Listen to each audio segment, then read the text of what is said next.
All right, this is the first designer Barcamp, and I'm kicking it off here with a presentation called Extreme Content Makeover. Revamp and groom your website copy, all right? Some legalese. This is basically eBay throwing me under the bus. There's my head. My name is Daniel Menega. I'm a senior user experience writer on the Magento product design team. I've been an English teacher, I've been a technical writer, did advertising copywriting for a while, and the last 3 years or so I've been on the Magento UX design team. We're going to talk a little bit about content. I know I'm not a designer per se, they call me a content designer. Let's talk about what content is. UI content, everybody knows that UI is user interface. We're talking about the little bits of text shoppers use to move around your site, find products, and buy stuff. We're not talking about content in the sense of product descriptions or marketing content, things like that. We're talking about all those little things on the screen that sometimes get in your way, but ideally help you get through the site. All right, and here's my animation prowess coming to bear. These pieces of UI content include button text. They include field labels, the things on forms. In-field tips, things to help users know what to put in fields. Link text, confirmation messages, warning messages, and a lot of other things that I didn't include here, but ideally people don't even notice when they read a site. And in a shopping e-commerce environment, they're super important for a user to get from the front of the store to the checkout. All right, so let's talk about some strategy basics, and these are things that everybody knows about. They've heard it since they were sophomores in high school. It's basically a review of some of the grammar and comp stuff, but I feel like, let's nerd out on it for a little while. Starting with some basic principles to enhance your shopper's experience.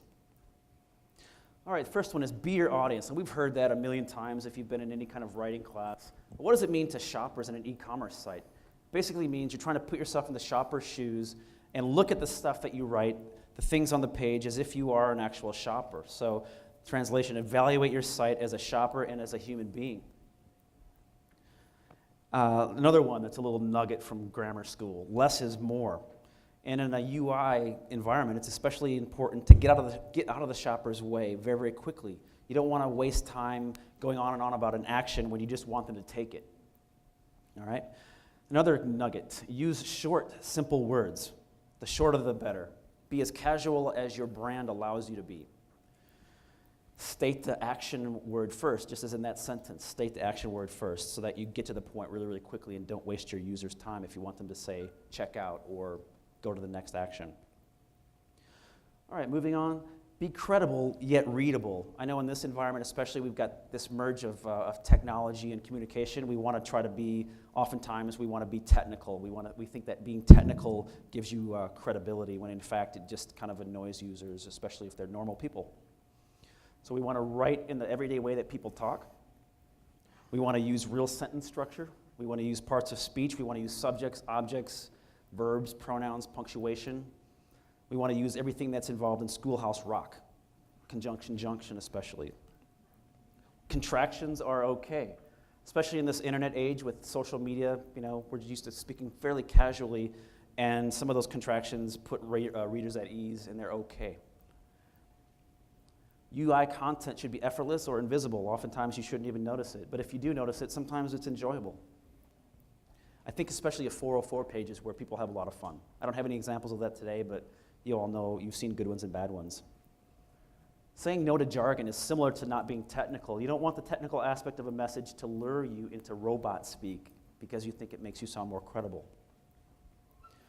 You want to maintain a natural conversation no matter how advanced or technically savvy your intended audience, which a lot of us are. We work with developers hand in hand. I know that you all do in your daily work. Some of you are developers, some of you are designers, some of you wear both hats. All right, we're going to move on to content word choice. And, small changes make big differences. So before I get into this, I want to give a little bit of a history lesson and ask a question about if anybody knows who Thomas E. Kurtz is, or another fellow named John Kemeny. Has anybody heard of those fellows? Well, they wrote and invented BASIC programming language in 1964. And I put these slides in because I thought it was interesting. I was listening to NPR a couple of weeks ago, and I heard an interview with Thomas Kurtz, who's 86 right now, and he was talking about 50 years ago when he invented BASIC with his pal at Dartmouth. And he was describing this programming language BASIC as being so important to be able to let everyday people interact with this new technology called computing, where before you had to have a BS to do it. And so what he said in that interview, and I'll read this, he said if they wanted to write a new program, they typed new. And if they wanted to terminate their session, they typed goodbye instead of log off. And it's funny to hear him talk. He's this kind of curmudgeon-y guy. He says, now what does log off mean? I mean, come on, give me a break. So hello and goodbye instead of log on and log off. And the whole point of this was to make computing easy for Dartmouth students, Dartmouth faculty, Dartmouth staff, and even Dartmouth janitors. This was a couple of weeks ago to celebrate the 50th anniversary. And guess what? We're still using log off. We're still using log off. And I just logged off my own self. There we go. We're still using it. And so I'm going to have a little audience participation here. And I want you to shout out things that we might be able to use instead of log in. And everybody has to participate here. I'm not going to sit up here and lecture all day, all right? So tell me what you might use instead of log in.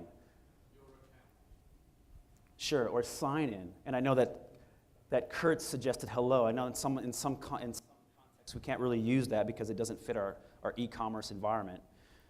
But what about log out? What's an alternative for log out?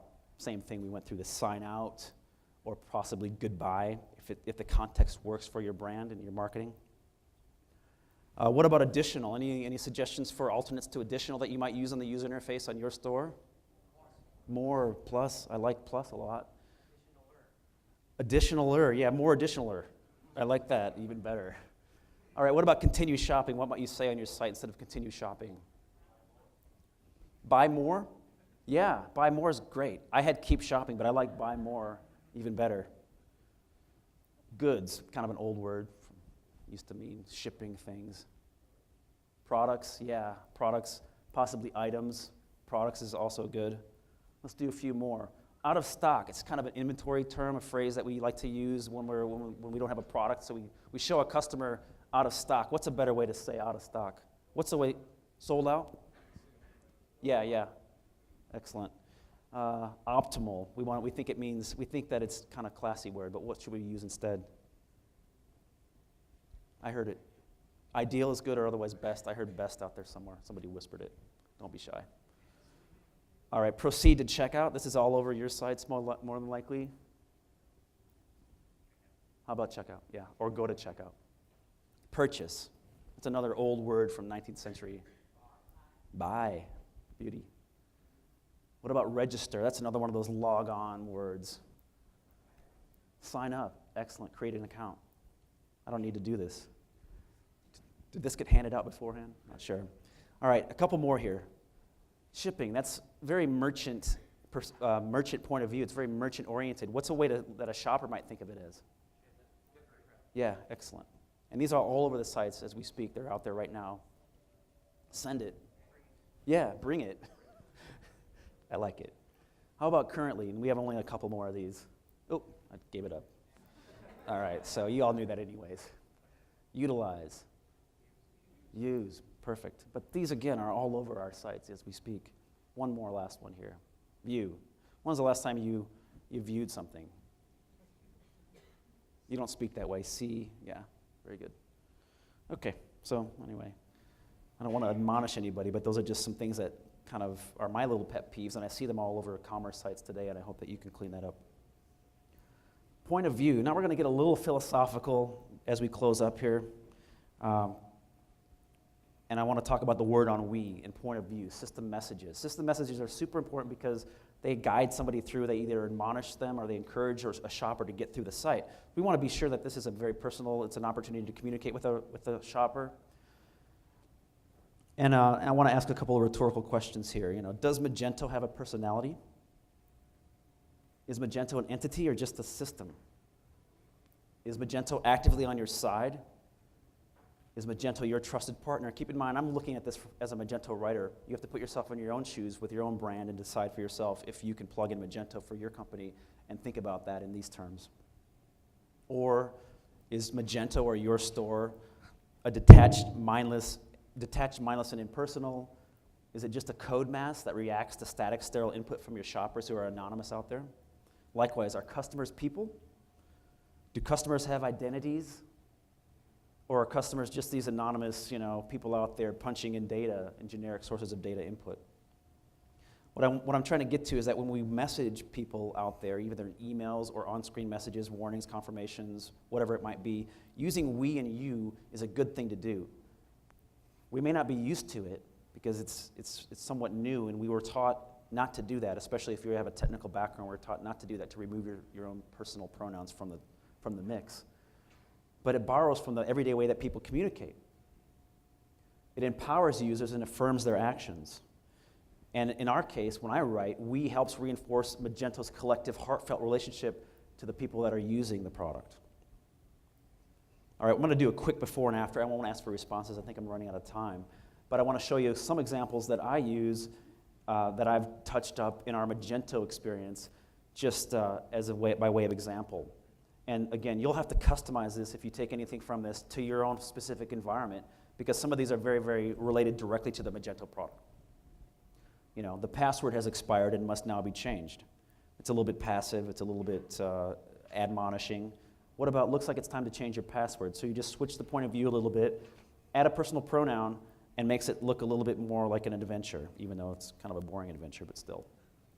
Sorry, there's not enough store credit to purchase this item. How about you can buy this item with a little more store credit? Spin it positive, again with the personal pronoun, a little bit of action orient. The item was successfully added to the cart. That's great. What about you? What about empowering you? You added it. You did this, and here's your reward, a message. Woohoo! All right. No items were found that matched the search. Sorry, we didn't find that item. Want to try something else? Very casual. Be as casual as your brand allows you to be with your audience. A couple more here. The item will be refunded to your customer store account. Very, very related to Magento. I apologize, but you can twist that into your own scenario. Will refund the money to your customer's store credit. All right? I think I've got one more here. An error has occurred. Sorry, something went wrong. We're trying to fix it. You're not promising anything. You're not saying try again. It might just frustrate them. We're being very straightforward, and we're using personal pronouns. All right? And now we're just going to summarize with a couple of slides here. The Magento product is coded, but real people wrote the code. Real people invest time and emotion into every Magento experience. I can speak for this for my own self and our team. We really, really try very hard. Magento users are real people. Your shoppers, each one of your shoppers are real people too. So I hope that we all learn to write like it and benefit from how our shoppers appreciate it. That's all I got. Thanks a lot for listening.